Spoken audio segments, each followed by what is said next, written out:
할렐루야. 12월 은혜의 선물 네 번째 시간, 성탄의 주님을 만난 사람들입니다. 예수 없는 성탄이 아니고 우리는 예수로 가득한 성탄을 맞이해야 할 것입니다. 그리고 맞이할 뿐만 아니라 구주로 나신 그분을 만나야 되는 거예요. 여러분, 만남에는 역사가 있습니다. 구원의 역사가 있어요. 하나님이 이 땅 가운데 이루실 그 뜻 가운데 기적의 역사가 일어나는 줄 믿습니다. 성탄의 주님을 만나는 이 사람들이야말로 얼마나 큰 은혜를 입은 사람들입니까? 우리 주변에는 아직도 이 주님을 만나야 될 분들이 너무 많아요.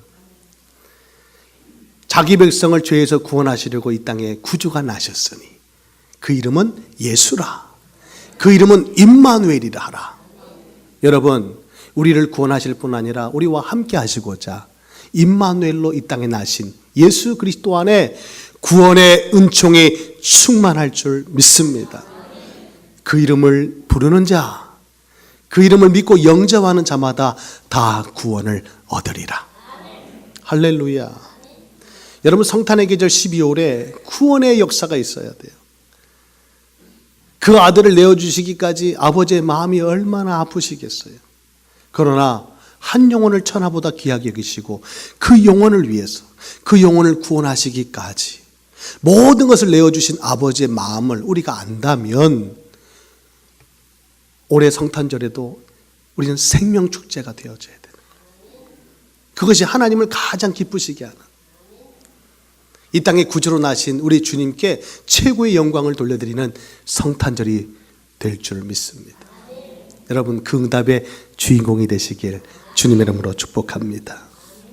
성탄의 주님을 만난 사람들, 오늘 그 주인공은 오늘 말씀에 등장하는 시므온과 안나입니다.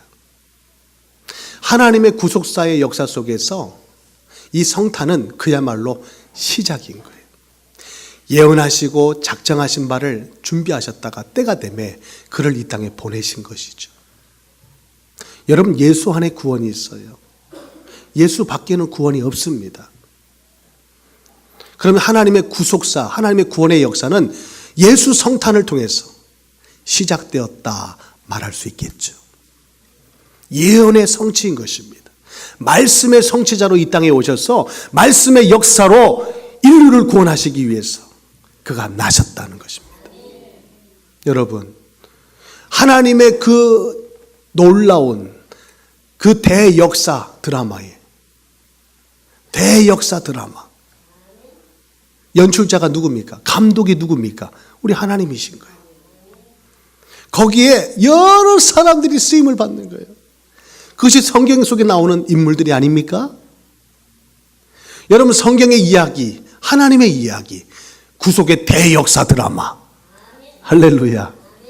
그 역사 드라마에 쓰임받는 많은 인물이 있을 텐데 그 중에 주인공이 누굴까요? 할렐루야. 우리 예수님은 한류 스타와 비할 바가 아닙니다. 우주 스타인데 우주 대스타가 되시는 거예요. 따라합시다. 우리 주님은 우주 대스타이십니다. 주인공이시잖아요. 하나님의 역사의 대드라마의 주인공이시다. 그리고 우리가 성탄의 계절 은혜의 선물을 가지고 함께 은혜를 나눌 때 등장했던 몇 사람만 기억한다면 그 우주 대스타를 성령으로 잉태되어 낳았던 마리아와 요셉은 주연 중에 주영이, 아멘, 주연급인 거예요. 주연급. 동방박사하고 목자는 조연급. 그리고 오늘 시몬과 안나는 엑스트라. 그렇게 아주 짧게 분량을 채우고 사라져요. 어디에도 그 이름을 언급하지 않는, 마치 단역처럼 스쳐 지나가는 듯 보이는 인생. 하나님의 구속의 역사를 이루어감에 있어서, 아니 지금도 그 역사의 주인공으로 쓰임받는 숱한 인생들이 얼마나 많냐 이거예요. 여러분은 엑스트라 같은 인생입니까? 조연입니까? 주연입니까? 이 시간 주님의 이름으로 축복합니다. 하나님의 대역사 드라마에 주연으로 쓰임받으라. 여러분, 인생의 주연이 되셔야 돼요. 주택연금이 요즘에 유행이던데 주연이 되라. 광고 카피를 보니까 당신은 주연으로 사십시오. 남은 여생 주연으로 사십시오. 주택연금. 여러분, 그런 주연이 아니잖아요. 하나님의 대역사에 그 스토리 속에 우리가 주연으로 쓰임 받음은 영광 중에 영광이 아닙니까? 스쳐 지나가는 듯 보이는 인생 같지만 오늘 성경은 이들을 기억하고 있잖아요. 기록하고 있잖아요. 여러분의 인생의 발자취가 하나님의 나라에 기억됨이 있고 기록되는 인생이라면 이 얼마나 복된 인생이겠어요. 우리는 그 나라에 가서 보게 될 거예요. 부끄럽지 않은 인생이 되기를 바라요. 하나님 나라 위에서 아무것도 한 일이 없어. 그냥 오직 구원받고 그 나라에 들어갔을 뿐. 말할 게 없다면 얼마나 부끄러운 구원이겠냐고요. 여러분, 영광된 구원. 하나님 앞에 뭐 떳떳한 건 없겠지만은 이 생명 다하는 그날까지 호흡 주시는 그 순간 여러분 기회가 있는 줄 알고 남은 생에 힘써 주를 위해 살아감이 있는 복된 인생 되시길 바라요. 그래서 오늘 이 성탄의 주님을 만난 이 기쁨, 이 감격이 충만한 스쳐 지나가는 분량은 짧지만 그 기쁨과 감격은 누구하고 비할 바 없는 이 시몬과 안나의 인생을 주목하면서 어떻게 이들은 이 은혜를 입었을까? 오늘 함께 말씀의 은혜를 나눠보고자 합니다. 요즘 현대인들은 기다림의 중요성을 잘 알지 못하는 것 같아요. 기다림의 중요성, 기다림의 미학이 없다는 것입니다. 현대인의 특징을 분석하는 말 중에 쿼터리즘이란 말이 있어요. 쿼터리즘. 15분을 참지 못한다. 15분을 참지 못한다는 거예요. 그래서 현대인들의 조급증을 지적하는 말이죠. 슬로푸드를 외면합니다. 패스트푸드를 선호합니다. 5분 완성 라면, 3분 완성 라면, 이제는 급기야 1분 완성. 머지않아 10초 안에 라면이 될 거예요. 라면을 껍질을 까고 물을 붓는 순간 퍽 먹을 수 있는. 왜 그렇죠? 소비자들이 빠른 걸 원한다는 거예요. 빠른 걸. 외국인들이 한국에 와서 가장 많이 듣고 가는 말, 빨리빨리. 우리는 그래서 인터넷도 빠르고 모든 게 다 빨라요. 빠른 걸 좋아하니까. 그러다 보니까 기다림의 미학이 없다. 기다림이 없어요. 여러분, 기다림은요, 믿음과 밀접한 상관관계가 있어요. 밥도요, 뜸을 기다려야 돼요. 맛있는 밥을 드시고 싶죠? 뜸을 들여야 된다니까. 급하다고 해서 소리 나자마자 뚜껑 열어버리면 설익은 밥 먹어요.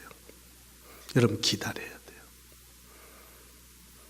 히브리서 6장에 보면 믿음의 조상 아브라함도 오래 참아 약속을 받았대요. 오래 참았어요. 여러분, 믿음의 인물들을 보세요. 하나님의 역사의 때를 맞기까지 그들의 삶에는 고난의 시간들이 있었어요. 연단의 시간이 있었다는 거예요. 그러나 그들의 생애 속에는 약속하신 바대로 마침내 복이 있었다. 오늘 이 두 사람, 우리가 주목하고 있는 이 두 사람, 그 은혜를 입은 자들이 아닙니까? 참을성이 없어요. 우리 아이들도 그렇습니다. 패스트푸드를 즐겨 먹는 아이들이 성향도 성격도 그렇게 가지는 것 같아요. 그러니까 원하는 거 있으면 때를 씁니다. 때를 쓰다가 안 되면 들어 누워요. 이 모습을 보고 부모들이 이렇게 세워서 홍구멍을 내는 게 아니라 그러기 전에, 들어 눕기 전에 사줘요. 지금 이것이 오늘 우리의 세태가 아니냐. 그러니까 아이들이요, 이 풍족한 세상에 살면서 감사가 없어요. 기쁨이 없어요. 왜 그럴까요? 기다림이 없기 때문에 그래요. 기다리면, 여러분, 그 기다림이 현실이 되면, 기다림이 길고 길수록 기다림이 현실이 되면 기쁨이 2배가 되는 거예요. 기다림의 끝에는 행복이 있고 기쁨이 있다. 그런데 오늘날 우리는 기다리지 못해요. 그래서 우리는 아픔을 겪고 또 고통을 겪는 줄 모릅니다. 어떤 사람은 그렇게 말합니다. 인생의 행복은 기다림에 있다. 여러분, 기다리시는 게 있나요? 여러분은 지금 무엇을 기다리시나요? 생각해 보세요. 기다림이 없다? 이거는 기대감이 없다는 거예요. 기다림은 기대감입니다. 정말 여러분 다시 오실 주님을 기다리시나요? 진짜입니까? 진짜요? 지금 계속 묻는데 대답 안 하신 분이 있어요. 여러분 정말 주님을 기다리세요? 혹시 25일 날 성탄절 선물만 기다리시는 건 아닙니까? 아파트 그 분양권이 당첨되기만을 기다리고 계시잖아요. 이런 기다림도 소소한 기쁨이 있죠. 그런데 우리가 기다리고 있는 다시 오실 주님, 그 기다림에는 세상의 것과 비교할 바가 아니잖아요. 여러분 기다림이 크면 클수록, 기다림이 길면 클수록 우리에게는 큰 기쁨이 있다는 사실을 오늘 말씀을 통해서 우리는 깨닫게 되는 것입니다. 오늘 말씀의 주인공 시몬과 안나는 그런 의미에서 기다림의 끝판왕이에요. 기다림의 무슨 왕? 끝판왕이에요. 끝판을 냈다는 거예요. 끝까지 기다렸다는 거예요. 여러분 기다리다가 그날이 오지 않아서 실망하고 절망하고 포기하는 것이 아니라 끝까지 기다렸다. 이게 믿음이 아니고 뭐겠어요? 여러분 믿음이 있어야 기다림이 있어요. 약속을 붙잡고 기다려라. 예루살렘을 떠나지 말고 기다려라. 어떤 환난과 어떤 핍박이 있을지라도 몇 날이 못 되어 너희가 성령을 받게 될 것이다. 이 기다림. 여러분 단 10일을 기다렸어요. 그렇게 짧을 줄 누가 알았어요? 더 오랜 세월을 기다려야만 했을 수도 있습니다. 그런데 하나님의 은혜로 단 10일 주님이 부활하시고 승천하시고 난 다음 40일 동안 말씀을 마치시고 단 10일 기도했던 초대교회는 성령의 불을 받게 되는 거예요. 여러분 기도 속에 기다림이 있어요? 기도 속에 기대감이 있어요? 오순절날이 이름에 하나님의 때가 이름에 여러분 그 기쁨과 감격이 넘치는 은혜를 받게 될 줄 믿습니다. 기다림이 있어야 돼요. 그래야 마침내 복을 받게 된다. 오늘 시몬과 안나는 어떤 사람들이길래 그 은혜를 입었는가? 오늘 성경 우리에게 말씀해 주고 있어요. 오늘 그 인생 가운데 그 기다림 속에 우리에게 전하는 그 메시지, 그 은혜를 여러분 가슴에 품고 돌아갈 수 있기를 바랍니다. 오늘 본문 22절 말씀에 보면 오늘 말씀 이렇게 시작합니다. 모세의 법대로 정결 예식의 날이 참에 아기를 데리고 예루살렘에 올라갔다. 지금 이 시기는 예수님께서 동방박사가 별을 따라왔죠. 목자가 기쁜 소식을 들었죠. 말구에 누워 계신 예수님을 경배했어요. 그 기쁜 소식을 목자들이 외쳤어요. 천사들이 찬양을 불렀어요. 우리는 그 시기를 지난 겁니다. 은혜의 선물이라는 주제 아래 그 말씀들을 함께 나눴잖아요. 오늘 이 시기는 오늘 아기가 예루살렘에 올라가 성전으로 들어가는 장면, 이 시기는 예수님이 태어나신 지 정확하지는 않지만 대략 한 40일쯤 지난 시점이에요. 그 근거를 어디서 찾냐면 레위기 12장에 가보면 출산한 여인이 정결함을 입는 기간이 있습니다. 남자든 여자든 출산하게 되면 7일은 부정한 기간으로 삼아요. 왜? 유출이 되니까. 많은 피를 쏟아야 되잖아요. 여러분 몸에서 피가 나오면 성경은 율법에서는 부정한 것으로 여겼습니다. 그러니까 7일 동안 정결 기간을 삼아야 돼요. 근데 이제 아이가 나왔는데 남자아이를 낳을 때와 여자아이를 낳을 때가 뭔가 달라요. 남자아이를 낳을 때는 33일, 여자아이를 낳을 때는 66일. 딱 2배입니다. 그래서 정결 기간, 산혈이 깨끗하게 입는, 정결함을 입는 기간이 남자아이를 낳을 때는 33일, 여자아이를 낳을 때는 66일. 그 이유는 몰라요. 우리 인간을 창조하신 하나님이 남자의 몸과 여자의 몸을 너무도 잘 아시겠죠. 그래서 그 기간을 정확하게 산후조리할 수 있는 기간을 잘 하나님은 고려하셔서 그 기간을 삼아두지 않았을까. 우리 예수님은 남자입니다. 남자를 낳은 이 마리아는 7일 부정한 기간, 그리고 사녀를 깨끗함을 입을 수 있는 정결 기간 33일, 합이 40일을 지나 오늘 외출을 할 수 있게 된 거예요. 그래서 성전에 지금 올라가는 겁니다. 그러면 40일째 되는 날에 외출했는지 아닌지는 모르겠으나 대략 그 정도의 시기를 지나 오늘 예수님은 그 어머니의 품 안겨 아기 예수로 성전에 올라가고 있다.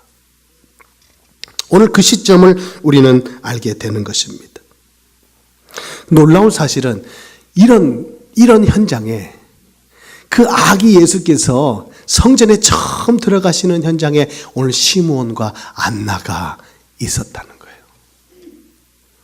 말구유에 누워 계시는 예수님을 경배하러 가는 것도 참으로 은혜의 그 순간이요 기적의 현장이 아닐 수 없지만, 예수님께서 지금 성전에 처음 들어가시는 이 역사적인 순간에 그 자리에 함께하고 그 주님을 만나 영접한다? 이거는 어마무시한 은혜가 아닐 수 없어요. 왜 이들은 그런 은혜를 입었는가? 가만히 보니까 오늘 27절 말씀 보면 성령의 감동으로 성전에 들어갔대요. 누가? 시므온이. 성전의 감동을 입어서 성전에 들어갔다는 거예요. 여러분, 성령의 감동이 임할 때가 하나님의 역사를 볼 때다. 오늘 이 예배 시간에 성령의 감동이 있기를 바랍니다. 말씀을 들을 때 성령의 감동이 있기를 바라요. 이 말씀의 저자는 성령이신 것입니다. 성령의 감동을 받으면 하나님의 뜻을 알게 되고 하나님의 귀하고 놀라운 위대한 역사를 보게 된다. 오늘 구주로 나신 아기 예수를 영접함도 성령에 감동되어 성전에 들어갈 때 일어난 역사가 오늘 역사임을 오늘 우리에게 말씀에 증거하고 있는 거예요. 여러분, 그 감동이 있으십니까? 성령의 감동의 역사. 우리 신앙생활에 있어서 무엇보다 중요한, 우리가 꼭 놓치지 말아야 될 한 가지 아니겠어요? 여러분, 성령의 감동. 그 감동이 오늘 이 예배 가운데 충만하기를 바랍니다. 아멘입니다. 아멘. 그래서 알아본 거예요. 성령의 감동을 받아놓으니까 늘 보던 얼마나 많은 아기를 받겠어요. 유대인들은 그런 율법을 가지고 있기 때문에 태어난 아기를 성전으로 그 시기가 정결 기간이 끝나고 나면 아기를 데리고 올라가는 거예요. 그러니까 오늘 시몬이 아기를 처음 봤겠어요? 그런데 이 아기를 보자마자 그가 기다렸던 메시아임을 알아본 거예요. 영안이 열렸다는 거죠. 여러분, 하나님이 여러분을 찾아오십니다. 오늘 말씀 가운데 찾아오십니다. 아멘. 그런데 그 감동이 우리에게 없다면 우리는 듣지 못한다는 거예요. 내 생각과 내 지식과 경험으로 가득 차서 하나님의 음성을 듣지 못하는 거예요. 말씀 앞에서도. 오늘 하나님의 영으로 충만한 이 예배의 장소에서도 우리가 그 음성을 듣지 못하고 그 감동을 입지 못한다면 이게 얼마나 불행한 일이냐 이거예요. 예배는 종교의식이 아닙니다. 하나님을 만나는 장소예요. 오늘 하나님의 음성을 듣고 돌아가야 할 것입니다. 그러려면 성령의 감동이 있어야 돼요. 그 성령의 감동이 있는 자는 오늘 말씀이 달리 들리는 거예요. 그냥 단순히 은혜 받았다 안 받았다가 아닙니다. 약속으로 붙잡아지는 거예요. 약속으로 붙잡은 자가 기다리는 거죠. 기다리는 거예요. 그것이 기도일 줄 믿습니다. 이게 신앙생활이죠. 그러면 풍파가 불어닥쳐도 어려움이 있고 시련이 있어도 넉넉히 이기느니라. 아멘. 아멘. 아멘. 여러분, 오늘 시므온은요 그렇게 성령의 감동을 받아서 구주로 나신 그리스도 되신 예수님을 단번에 알아봤어요. 얼마나 큰 은혜인지 몰라요. 그런데 오늘 이 시몬, 그 은혜를 입은 시몬에 대해서 25절은 이렇게 소개합니다. 예루살렘에 시몬이라는 사람이 있으니. 이 누가 있다고 말씀하시는 거예요? 성령님께서. 하나님께서 말씀하시는 거예요. 여러분, 하나님이 미사 강변도시에 김아무개가 살고 있으니 사람들이 여러분 압니까? 세상이 여러분이 압니까? 세상은 몰라줘도 하나님이 기억하고 계시는 거예요. 이 미사 강변도시에 새벽마다 부르짖는 이숙희 권사님이 있으니 세상은 몰라도 하나님은 아시면 되는 겁니다. 여러분, 시몬에 대해서 얼마나 많은 얘기 들어봤어요? 할 얘기가 별로 없어요. 성경에서 많은 말을 하고 있지 않고 많은 역사가 없어요. 그런데 오늘 말씀에 예루살렘에 시몬이라는 사람이 있었다는 거예요. 이 사람이 누구냐? 의롭고 경건하여 이스라엘의 위로를 기다리는 자라. 놀라지 마세요. 성령이 그 위에 계시더라. 할렐루야. 그가 바로 시몬이에요. 성령이 그 위에 계시더라. 이스라엘의 위로자를 기다렸다는 거예요. 그는 의롭고 경건한 자였다. 그를 하나님은 기억하시고 늘 주목하셨더라. 그래서 오늘 이 은혜를 입게 하셨더라. 이 은혜가 여러분 모두에게 임하기를 축복하는 것입니다. 오늘 먼저 우리가 주목할 것은 그는 이스라엘의 위로자를 기다렸대요. 이스라엘의 위로자가 누구냐? 메시아죠. 메시아입니다. 오늘 이 말을 이해하려면 그 당시의 시대적 상황을 좀 이해해야 돼요. 이스라엘은 로마 식민지에 놓여 있습니다. 로마 총독이 와서 지금 나라를 다스리고 있는 거예요. 막강한 권세와 권력을 동원해서 지배하고 탄압하는 거예요. 그러니까 정치적으로 볼 때 이렇게 나와버리면 이스라엘 백성들이 얼마나 살기가 어려웠겠어요. 정치적으로 다른 나라가 와서 지배하고 식민지로 삼아버리니 그 나라가 지금도 우리나라 백성 중에 한 사람이 대통령이 돼서 그렇게 국민을 위해서 애써 보는데도 먹고 살기가 힘든데 다른 나라가 이 나라를 삼켜서 이 나라를 지배하고 있는데 정치적으로 얼마나 어렵겠냐 이거예요. 이 나라 백성을 위한 정치겠어요? 아니죠. 그러니까 탄압과 핍박이, 보이는 핍박, 안 보이는 핍박이, 압박이 얼마나 많겠어요. 그런데 그것도 모자라서 종교적으로, 여러분 이스라엘 민족은 언약의 백성 아닙니까? 아무리 먹고 살기 힘들어도 그들은 신앙이 있는 백성이에요. 그러니까 신앙만 살아있다면, 믿음만 살아있다면 그래도 살만할 터인데 그 당시에 종교는 이루 말할 수 없이 권력의 시녀가 되고 말았고, 바리새인, 서기관, 제사장들은 다 상인들과 결탁해서 제사가, 아니 성전이 강대 소굴로 바뀌어버린 그 시대, 어디에서도 그들은 위로를 받을 데가 없어요. 어디에도 소망을 둘 데가 없어요. 오직 위 하늘만 바라볼 뿐입니다. 그 시대가 바로 이 시대예요. 그 시대에 오늘 시몬은 하늘의 위로를 바랐다는 거예요.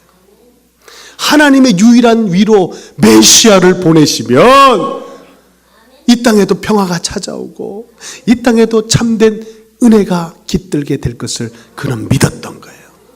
그래서 이스라엘의 위로자를 그는 기다렸다. 시몬은 이런 불의하고 고통스러운 상황에서 메시아의 강림을 기다리는 자였습니다. 오직 하늘로부터 오는 이스라엘 위로를 기다렸다는 거예요. 그런데 이 기다림은 하루 이틀로 끝나지 않습니다. 평생을 기다렸던 기다림이었어요. 여러분, 무엇을 기다리는데 평생을 기다려야 된다면 그게 기쁨이겠어요? 고통이겠어요? 예? 사랑하는 이가 어디 가서 다시 돌아온다는데 평생을 그를 기다려야 된다면 이거 고통이에요? 기쁨이에요? 그래도 기쁨이죠? 너무 사랑하니까. 우리는 생각할 거예요. 아, 그 사랑이 깨졌구나. 나를 잊었구나. 말만 그랬지 돌아오지 않겠구나. 우리는 스스로 포기하고 말 거예요. 어느 시기가 지나고 나면 모두가 그럴 거예요. 그런데 오늘 시몬은 끝까지 기다렸다.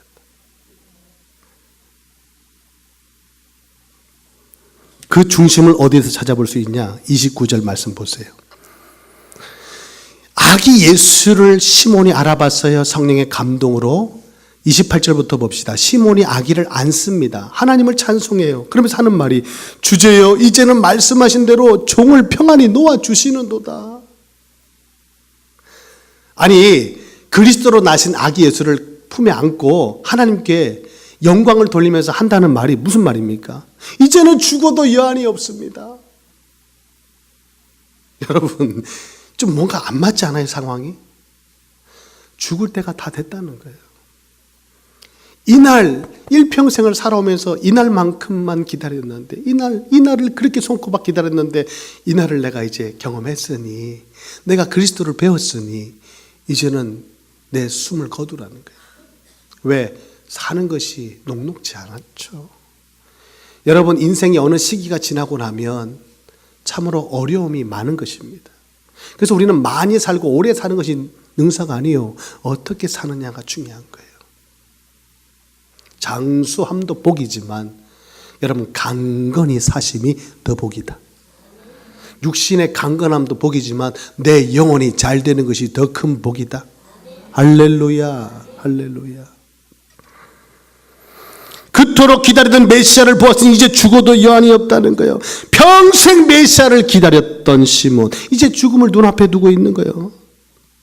그러나 그는 결코 메시아에 대한 소망을 포기하지 않았고 죽을 때까지 메시아의 강림을 기다리고 또 기다렸다. 여러분 기다림이 믿음인 것이 보입니까? 기다림은 아무나 못 기다리는 거예요. 우리 아이들이 항상 제가 집에 들어오면 전화가 온다고 말씀드렸죠. 항상 아빠 까까 사오세요. 아이스크림 사오세요.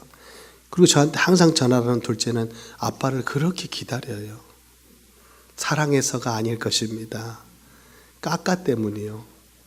아이스크림을 사다 준다는 확실한 믿음이 있기 때문에 기다리는 거지.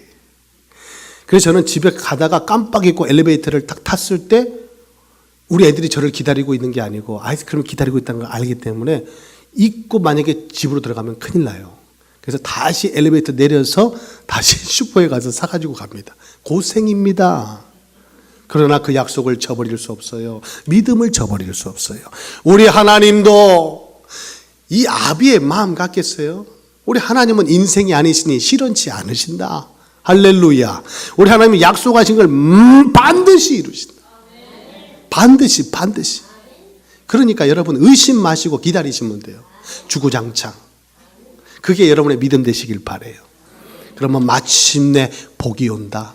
그때가 온다는 사실. 그러면 우리는 한 가지 더 생각해 봐요. 어떻게 그럴 수 있었을까? 26절 말씀 보세요. 그가 주의 그리스도를 보기 전에는 죽지 아니하리라 하는 성령의 지시를 받았더라. 할렐루야.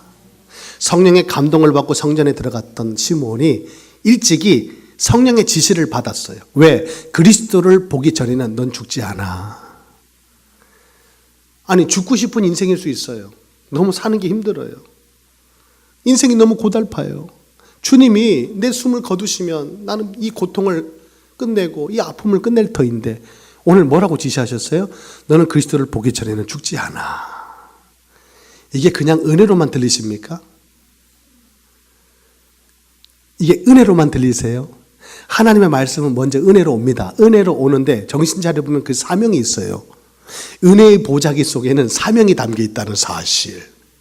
여러분 은혜 받고 정신 차려보면 감당해야 할 사명이 있다니까요. 그래서 은혜 그냥 값없이 받는 거 아니에요. 은혜 받은 사람이 하나님의 일을 감당하는 거죠. 여러분 그리스도를 보기까지 넌 죽지 않아. 이 얘기가 그냥 은혜만 되는 얘기가 아니에요. 이것이 오늘 시몬으로 하여금 끝까지 기다리게 했던 힘의 원천이 아니냐. 오늘 이 말씀 가운데도 하나님의 지시가 왜 없겠어요? 여러분을 향한 하나님의 지시가 있는 거예요. 그 지시함을 받는 자가 인도함을 받는 거죠. 끝까지. 여러분 그것이 시몬의 믿음이 된 줄 믿습니다. 그래서 오늘도 우리는 성령의 지시를 받고 성령의 감동을 받고 사는 자가 되어야 돼요. 그래야 오늘도 우리의 삶에 기다림의 미학이 있는 거예요. 기다림의 믿음이 있는 것입니다. 아멘. 오늘 25절 말씀에 시므온은 이 사람이 의롭고 경건하다고 말씀하고 있어요. 의롭고 경건했다. 이 말은 무엇이냐? 그렇게 그냥 마냥 손 놓고 기다리지 않고 하나님의 말씀을 법으로 삼고 기준으로 삼고 그렇게 순종하며 살았다는 거예요. 철저하게. 여러분, 기다릴 때 그냥 기다리지 않아요. 예루살렘도 그 핍박과 환난 속에서도 기도하며 기다렸어요. 오로지 기도에 힘썼더라. 생명건 기도일 것입니다. 예루살렘의 그 극심한 핍박과 환난 속에서도 주님의 약속을 붙들고 기다렸다는 것은 믿음이 아니냐 이거예요. 그 믿음 안에서 손 놓고 기다리지 않고 뜨겁게 기도하고 생명 걸고 기도하고 기다렸을 때에 오순절날에 그 역사를 체험할 수 있습니다. 오늘 시몬도 마찬가지입니다. 그런 의롭고 경건함으로 마지막 순간까지 기다리는 자였다. 칠흑같이 어두운 역사 속에서 세파에 휘둘리지 않고 하나님을 사랑하고 하나님의 뜻을 받들어 하나님의 규례와 법도를 삶의 기준으로 삼고 살았다라는 거예요. 노아 때처럼 온갖 죄를 먹고 마셔서 하나님 임하실 때, 그 영이 임하실 때 심판을 경험한 것이 아니라 정결한 신부가 되어 의의 옷을 입고 주님이 오시기만을, 신부된 자로서 신랑 되신 주님이 오시기만을 기다렸던 시므온. 그러니까 하나님의 대역사의 드라마 속에 분량은 이만큼이나 기쁨은 이만큼이에요. 왜요? 그렇게 기다렸으니까. 여러분, 주님이 다시 오실 것을 믿습니까? 다시 오실 주님을 기다리십니까? 그러면 오늘 시몬이 입고 있는 이 옷을 입어야 돼요. 우리가 안 그러면 안 돼요. 비비안 리와 로버트 테일러가 주연한 애수라는 영화가 있습니다. 이 영화입니다. 로맨틱하죠. 그러나 그 이야기의 결론은 불행으로 끝이 납니다. 이 영화는 기다림에 실패한 한 여인의 불행한 운명을 그리고 있어요. 기다림에 실패한 한 여인의 불행. 여주인공 마리나는 전쟁터에 나간 연인 로이를 기다리다가 어느 날 전사자의 명단에서 사랑하는 여인의 이름을 발견합니다. 깊은 시리에 빠져요. 결혼을 약속한 연인이 전쟁터에 징병당하는 거예요. 그런데 어느 날 들려온 소식에 전사자 명단에 내 사랑하는 여인이 명단이 들어있는 거예요, 이름이. 이거는 충격이죠. 인생이 무너지는 거예요. 사랑하는 만큼, 그를 의지하고 기다렸던 만큼 시리에 빠질 거예요. 시리에 빠진 것도 모자라서 그녀는 생활고를 이기지 못해 결국은 군인들을 상대로 몸을 파는 여자가 되고 맙니다. 그러던 어느 날 길을 가다가 우연히 꿈에도 그렸던 그 로이를 발견해요. 죽은 줄만 알았던 로이가 살아있는 거예요. 어찌된 일인지 확인해 보니까 그가 보았던 전사자 명단에 들어있던 그 이름은 동명이인이었어요. 참 기구한 인연 아닙니까? 그런데 어쩝니까? 이미 몸도 마음도 만신창이가 돼 있는 거예요. 그 모습으로 사랑하는 로이 앞에 설 수 있는 자신이 없는 거예요. 죄책감에 이제는 시달리는 거예요. 조금만 기다렸으면. 사랑하는 그 꿈에도 그랬던 그를 눈앞에 보고도 만나지 못하는 거예요. 그 만남의 순간이 오히려 큰 고통의 순간이 되고 만 거예요. 그 만남은 죽음을 택할 수밖에 없는 절망적인 만남이 되고 만 것입니다. 그래서 결국 그녀는 다리에서 떨어져 자살하고 말아요. 여러분, 오늘도 마찬가지입니다. 우리도 마찬가지예요. 우리가 주님의 날을 기다린다고 하면서도 이렇게 몸과 마음이 만신창이가 되어서 세상의 생파와 풍파 속에 휩쓸려 살아간다면 주님 오실 때에, 주님을 만나 배울 때에 우리가 그 앞에 설 수 있겠어요? 그 만남은 고통이 될 거예요. 가장 큰 절망을 우리에게 안겨줄 겁니다. 여러분, 이 말씀을 묵상하는 가운데 저는 한 가지 중요한 사실을 깨달았어요. 우리 인생이 무엇이냐고 누가 묻는다면 우리는 아버지께로 돌아갈 것을 준비하는 것이 인생이 아니겠는가? 여러분, 진짜 그 믿음이 있으세요? 돌아갈 날을 기다리십니까?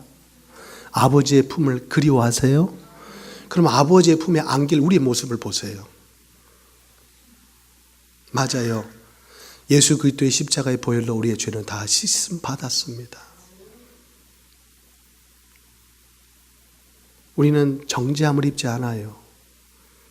예수 그리스도의 그 보혈의 공로를 힘입어 우리는 구원받은 하나님의 자녀가 아닙니까? 거기에 믿음에는 흔들림이 없어요. 그런데 믿는 순간, 구원받는 순간 그 나라로 들어가면 문제가 안 되는데, 구원받고 난 뒤에 우리의 삶을 돌아다 보니까 우리는 너무도 세상에 휩쓸려 살고, 나를 구원하신 주님은 관심 없고, 아직도 우리는 세상의 것, 육신 것에 우리의 마음을 가득 채우고 살아가고 있는 우리 인생의 모습을 보게 되는 거예요. 이유가 있겠죠. 형편이 있겠죠. 그 나름대로의 사연이 있겠죠. 그러나 오늘도 우리는 그렇게 만신창이가 되어 주님 앞에 우리의 초라한 모습을 보이기가 너무도 어려운, 그 만남이 기쁨이 아니고 고통일 수밖에 없는 그런 우리 인생을 살아가는 내 모습은 아닌가. 전도서 3장에 보면 만사의 때가 있답니다. 이때는 무엇일까요? 기회인 거예요. 청년의 때의 창조주를 기억하라. 여러분, 마음이 청춘이신 여러분, 아직도 우리에겐 기회가 있습니다. 때가 남았다는 거예요. 하나님 앞에 서기 전에 우리에게 기회가 남아있는 날, 오늘도 이 시몬과 같이 의로움과 경건한 삶을 살아 주님 품에 안길 때 기쁨으로 그 위로를 여러분 풍성히 누리는 복된 자가 되기를 소망하는 것입니다. 오늘 또 한 사람을 우리는 기억합니다. 오늘 이 성전에서 아기 예수를 맞이했던 안나입니다. 안나, 여선지자입니다. 오늘 안나에 대해서 성경은 이렇게 말합니다. 36절, 아셀지파 비누엘의 딸 안나라 하는 선지자가 있어 나이가 매우 많았더라. 그가 결혼한 후 7해 동안 남편과 7년 동안 남편과 함께 살다가 과부가 되었다. 84세가 되었더라. 오늘 성경에 오늘 시몬과 같은 은혜를 입었고 영광을 입었던 한 사람을 더 소개하는데, 그는 안나라. 그 안나가 누구냐? 바누엘의 딸이다. 바누엘. 아셀지파 바누엘의 딸. 주목하는 것은 바누엘이에요. 이 바누엘이 누구냐? 여러분, 바누엘은 히브리 표기로, 아니 헬라어 표기로 분이엘이에요. 분이엘. 어디서 많이 들어봤죠? 분이엘. 하나님의 얼굴인 거예요. 여러분, 이스라엘 민족의 이름은요, 하나님의 부르심이 있어요. 하나님의 소명이 담겨 있는 거예요. 그래서 하나님은 이름을 바꾸셨잖아요. 그 이름 예수, 그 이름 임마누엘, 그 이름에는 어마어마한 하나님의 계획이 있는 거예요. 야곱을 이스라엘을 하고, 아브라함을 아브라함이라 하는 하나님의 놀라우신 섭리, 이름에 있다는 거예요. 여러분, 바누엘, 분이엘인 거예요. 그 어머니가 하나님의 얼굴을 배우는, 하나님의 얼굴을 늘 보는 것과 같은 신앙생활을 했던 신실한 어머니 속에 자랐던 안나. 그 믿음이 전수되는 거죠. 그 믿음이 흘러가는 거죠. 오늘 이 바누엘의 딸 안나에 대한 소개는 나이밖에 소개하지 않는 것 같아요. 나이 84세다. 결혼해서 7년만 남편과 살다가 사별했다. 그리고 84세까지 홀로 살았어요. 여러분, 그 고통 말할 수 있겠어요? 요즘은 뭐 남편 가고 아내 가면 바로 새장가 가고 새집 가는데, 이건 그거 흠 아니에요. 그럴 수 있잖아요. 그런데 옛날에는 그러지 않았어요. 죽으나 사나 혼자 살았어요. 그게 운명이거니, 그게 숙명이거니 받아들이고 살았다니까요. 그러니까 60년 세월 가까이 과부로 살았어요. 여러분, 과부 인생 얼마나 서럽고 고통이고 아픔이고 이루 말할 수 없는 사연들이 있겠어요. 그런데 놀라운 사실, 오늘 이 안나의 가슴에도 기다림이 있었다는 거예요. 정말 우리 교회에도 80세가 넘으신 고령의 우리 권사님들이 몇 분 계세요. 저는 이 말씀 묵상하는데 그분들이 기억이 나더라고요. 그분들 과부요, 혼자 되신지 언젠지 모르겠으나 혼자 사십니다. 그래서 내가 오늘 이 말씀 묵상하다가 준비하다가 하나님 우리 교회 몸담고 기도하고 늘 교회 중심, 말씀 중심, 은혜 중심에 사시는 우리 권사님들 안나와 같은 은혜를 있게 하소서. 할렐루야. 우리 여기 이안나, 김안나 많이 있어요. 오늘 성을 싹 바꿔버려. 우린 김안나 뭐 이름이 바뀌어지네. 이름이. 그렇죠? 여러분 야복강에서 천사와 싸워 이겼던 야곱이 이름이 이스라엘로 바뀌어져요. 이런 역사적인 순간을 의미하고 있는 분이에요. 그 어미에게서 어떤 신앙을 전수받았겠어요? 안나의 마음속에는 오직 메시아의 대망의 그 믿음이 자리 잡아 84세 과부 인생이 오늘 이 오랜 세월을 거치며 이 84세가 되기까지 그 주님을 기다리는 자가 되었다는 거예요. 그런데 오늘 그는 어떤 믿음을 가지고 기다렸는가? 37절. 이 사람은 성전을 떠나지 아니하고 주야로 금식하며 기도함으로 섬겼다. 성전을 떠나지 아니하고 주야로 금식하며 기도로 섬겼다. 낙이 여기밖에 없는 거예요. 낙이. 인생의 낙이 오직 성전에서 주님이 내게 주실 은혜와 하나님의 그 은혜가 위로가 낙이었어요. 낙. 여러분 이 안나의 모습이 뭔가 가슴에 사무치는 은혜가 있지 않아요?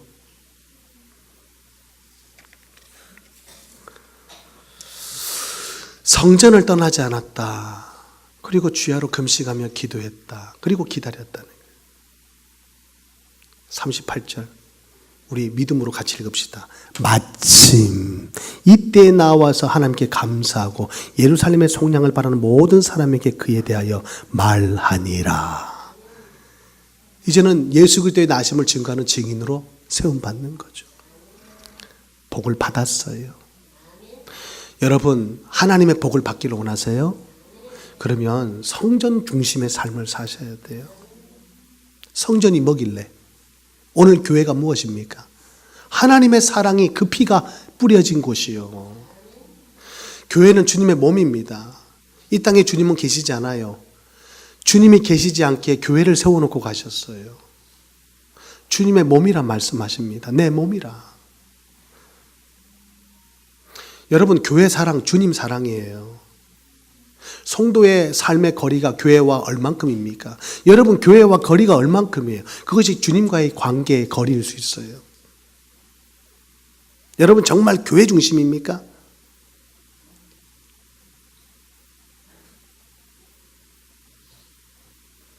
양심이 찔리죠? 오늘 찔리라고 말씀드리는 거예요. 은혜는 찔림으로 오는 겁니다. 찔림을 받고 혹시 이가 갈리면 은혜 잘못 받은 거고 찔렸는데 어찌하오리까 은혜 받은 거예요. 팍 찔려야 돼요. 좌우의 날쌘 검에 팍 찔리는 은혜가 있기를 바랍니다. 이 말씀 우리를 죽이는 칼이 아니요 살리는 수술 메스다. 잘못된 건 도려내야 돼요. 바로 잡아야 돼요. 여러분 성도가 교회 중심으로 생활을 하지 않는데 목사가 못 본 척하는 건 사건이요.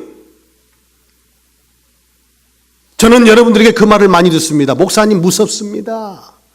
목사님이 성격이 안 좋아요. 예, 저 안 좋습니다. 오늘 제가 공포할게요. 저 성격이 안 좋습니다.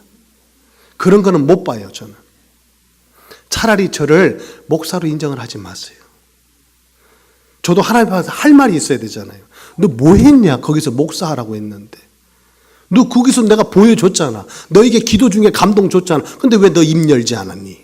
네가 입을 열지 않아서 바른 길로 가지 않았다면 그 핏값을 내가 너에게서 찾겠다.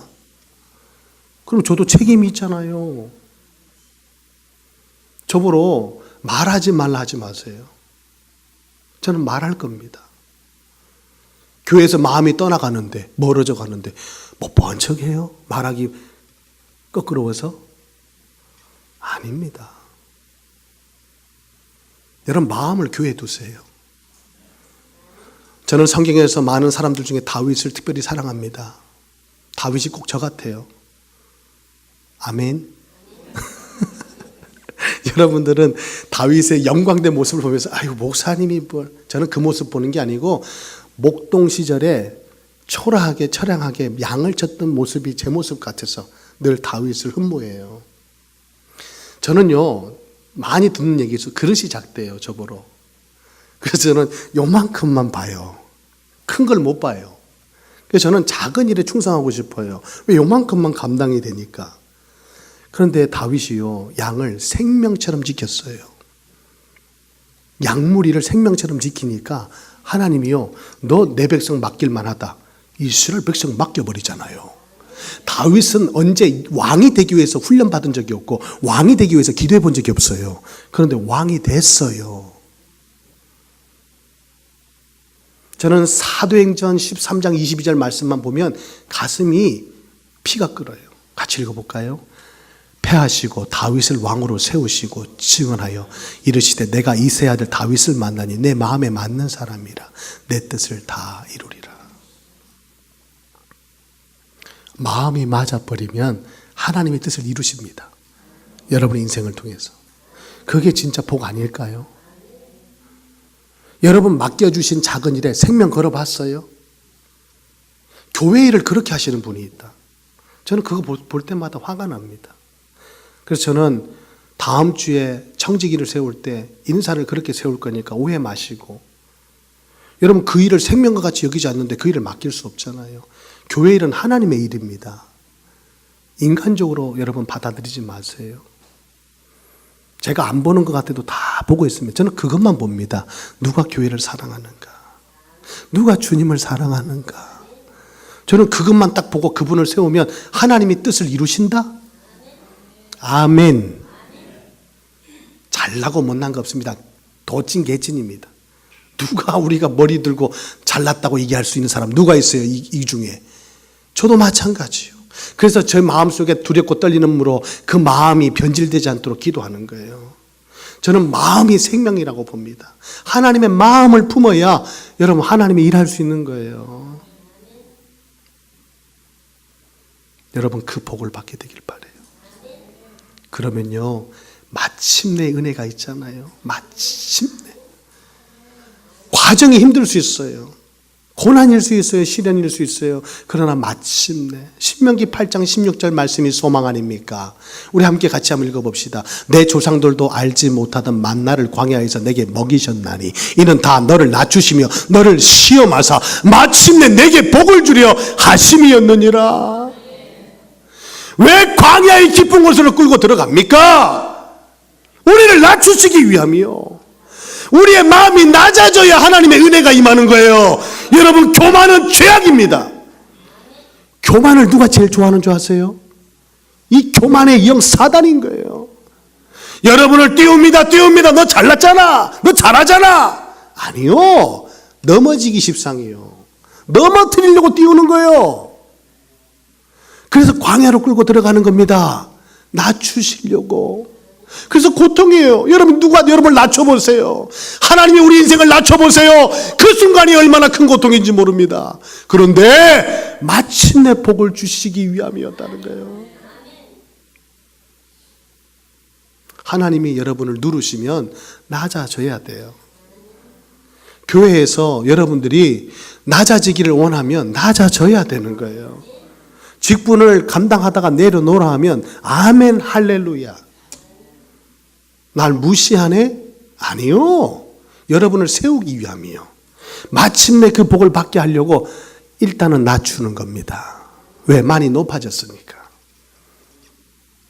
여러분 용서하시고 기도하세요.